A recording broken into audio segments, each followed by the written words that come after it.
Breaking news చూస్తున్నాం. బెంగళూరులోని Rameswaram cafe పేలుళ్ల కేసులో దర్యాప్తును ఎన్ఐఏ అధికారులు ముమ్మరం చేశారు. బెంగళూరు జైల్లో ఉన్న అనుమానిత ఉగ్రవాదులను అదుపులోకి తీసుకున్నారు. మినాజ్, అనాస్ ఇక్బాల్, శ్రేయాన్ రెహమాన్, సయ్యద్ సమీర్లను 3 రోజుల పాటు కస్టడీలోకి తీసుకున్నారు. ఈ నలుగురు బళ్ళారి కేంద్రంగా పనిచేస్తున్న ఐఎస్ఐఎస్ తీవ్రవాదులుగా ఎన్ఐఏ అధికారులు అనుమానిస్తున్నారు.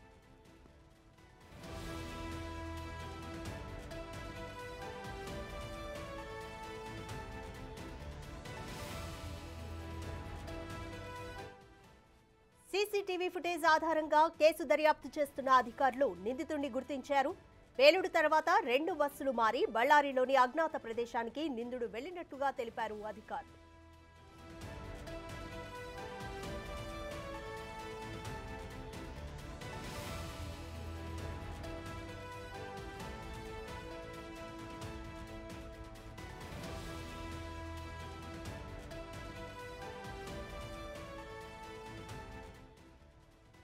బెంగళూరులోని రామేశ్వరం కేఫ్ పేలుళ్ల కేసులో దర్యాప్తును ఎన్ఐఏ అధికారులు ముమ్మరం చేశారు. బెంగళూరు జైల్లో ఉన్న అనుమానిత ఉగ్రవాదులను అదుపులోకి తీసుకున్నారు. మినాజ్, అనాస్ ఇక్బాల్, శ్రేయాన్ రెహమాన్, సయ్యద్ సమీర్లను 3 రోజుల పాటు కస్టడీలోకి తీసుకున్నారు.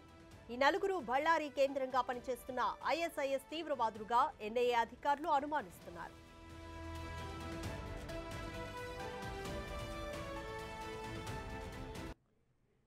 కంప్లీట్ డీటెయిల్స్ మా ప్రతినిధి శివ అందిస్తారు. శివ, బెంగళూరు రామేశ్వరం కేఫ్ పేలుళ్ల కేసులో కీలక సమాచారం అందుతుంది. ఐఎస్ఐఎస్ తీవ్రవాదులుగా ఎన్ఐఏ అధికారులు అనుమానిస్తున్నారు. అయితే బళ్ళారి కేంద్రంగా ఉగ్రముఖులు దాడికి పాల్పడ్డాయనుకోవచ్చా? ఇదే అనుమానాలు అయితే ఎన్ఐఏ వ్యక్తం చేస్తుంది. రాధిక, మార్చి 1వ తేదీన ఇటు బెంగళూరు రామేశ్వరం పేలుళ్లకు సంబంధించి కొంతమంది అనుమానితుల్ని అదుపులో తీసుకున్నారు. అయితే ఈ ఎన్ఐఏ నేషనల్ ఇన్వెస్టిగేషన్ ఏజెన్సీ ఈ మొత్తం నలుగురిని అదుపులోకి తీసుకున్నట్టు తెలుస్తోంది. అంటే జైల్లో ఉన్న అనుమానిత ఉగ్రవాదులను అదుపులోకి తీసుకున్నారు. మినాజ్, అనాస్ ఇక్బాల్, ఫయాజ్ రెహమాన్, సయ్యద్ సమీర్లను 3 రోజులు కస్టడీలోకి తీసుకున్నట్టు కూడా తెలుస్తోంది. ఈ నలుగురు కూడా బళ్ళారి కేంద్రంగా కూడా ఐఎస్ఐఎస్ తీవ్రవాదులుగా ఎన్ఐఏ అనుమానిస్తున్నారు. అంటే సీసీ ఫుటేజ్ ఆధారంగా ఏదైతే రామేశ్వరంలో ఐఈడి బాంబును అమర్చి ఏదైతే బస్సులో వచ్చి మళ్ళా రిటర్న్ బస్సులో వెళ్లి సమీపంలో ఉన్న మసీద్ లో కూడా ప్రార్థనలో పాల్గొన్నట్లు కూడా అక్కడున్న పోలీసులకు దొరికిన ఆధారాల ద్వారా కానీ ఎన్ఐఏ అధికారులు చేసిన ఇన్వెస్టిగేషన్ ఆధారంగా కానీ కొంత ఆధారాలను సేకరించి మనం చూస్తున్న విజువల్స్ లో అక్కడ లోకల్ బస్సులో బెంగళూరు సంబంధించిన లోకల్ బస్సులో క్యాప్ పెట్టుకుని బ్యాగ్ తగిలించుకుని అటు ఇటు తిరుగుతున్న ఆ దృశ్యాలను కూడా మనం బిగ్ టీవీ స్క్రీన్ మీద చూడొచ్చు. మొత్తం ఆ రోడ్డు మీద వెళ్లే కొన్ని ఫొటోస్ ను కూడా ఎన్ఐఏ రిలీజ్ చేసింది. మొత్తంగా చూసుకుంటే ఆ రోజు ఒక కస్టమర్ గా కేఫ్ లోకి వచ్చి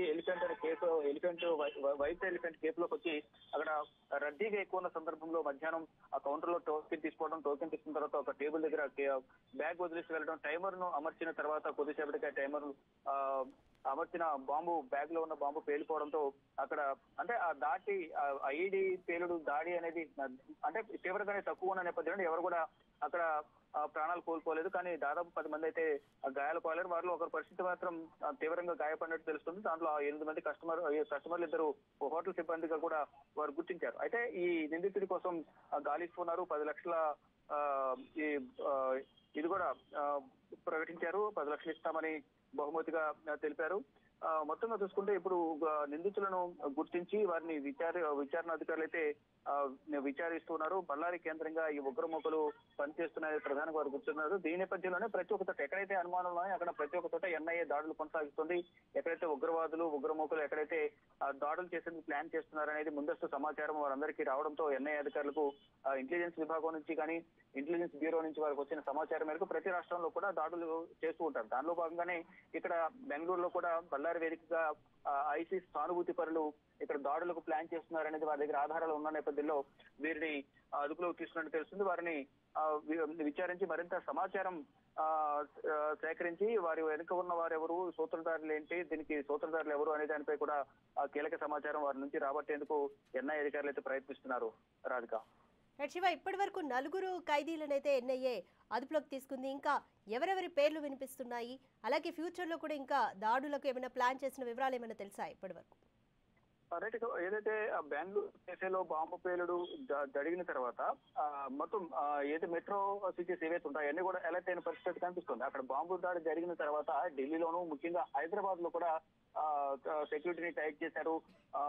ఎయిర్పోర్ట్లలో, రద్దీగుండ ప్రాంతాల్లో కూడా మొత్తం భద్రతను కట్టుదిట్టం చేస్తే ఎక్కడ కూడా ఎటువంటి అవాంఛనీయ సంఘటనలు జరగకుండా, అంటే ఒక దగ్గర బాంబు పేలింది కాబట్టి వేరే దగ్గర అటువంటి ఘటన జరగదులేని నిర్లక్ష్యం వహించకుండా ఇటు రాష్ట్ర ప్రభుత్వాలు కానీ కేంద్ర ప్రభుత్వం కానీ ఎక్కడెక్కడ అలర్ట్లు జారీ చేసి భద్రతను అయితే కట్టుదిట్టం చేశారు.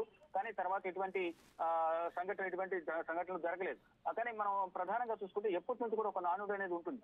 దేశవ్యాప్తంగా దేశంలో ఎక్కడ ఏ బాంబు దాడి జరిగినా దాని మూలాలు అనేవి హైదరాబాద్ హోల్ సిటీలో తేలుతూ ఉంటాయి. గతంలో కూడా అనేక పరిణామాలు కూడా మనం చూసాం. ఇటు గోకుల్ చాట్ కానీ ఇతర ప్రాంతాల్లో దాడులు జరిగిన నేపథ్యంలో, అక్కడ ఇతర రాష్ట్రాల్లో కూడా బాంబులు జరిగిన నేపథ్యంలో ఉగ్రవాదులు కానీ ఆ బాంబు దాడుల కార్యక్రమంలో పాల్గొన్న వారు కానీ వారందరూ కూడా ఎక్కడ ఎంక్వైరీ చేసినా వారందరూ కూడా హోల్ సిటీలోని పాత బస్తీలో వారి ఆధారాలు కానీ, వారి కుటుంబ సభ్యులు కానీ, వారు నివాసం ఉంటున్న ఆధారాలు కానీ మొత్తం కూడా అధికారులు, దర్యాప్తు శాఖ అధికారులు సేకరిస్తూ ఉన్నారు. దానిలో భాగంగానే దాడి ఎక్కడ కూడా జరగవచ్చు అనే ముందస్తు జాగ్రత్తతో అన్ని రాష్ట్రాల్లో కూడా మార్చి 1 తర్వాత అన్ని రాష్ట్రాల్లో అలర్ట్ జారీ చేశారు. భద్రతను కట్టుదిట్టం చేస్తూ వస్తున్నారు. కానీ ఇప్పటి వరకు చూసుకుంటే నలుగురినైతే అదుపులో తీసుకున్నారు. వారు ఇచ్చిన సమాచారం, వారి నుంచి కీలక సమాచారం రాబట్టినట్లుగా తెలుస్తోంది. వారు ఇచ్చిన సమాచారం మేరకు మరికొంతమందిని కూడా అదుపులో తీసుకునే అవకాశం కనిపిస్తుంది.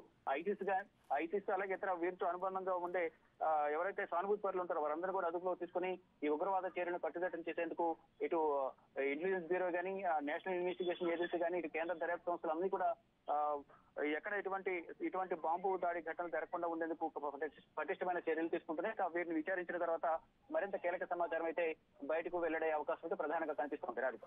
Thank you Shiva.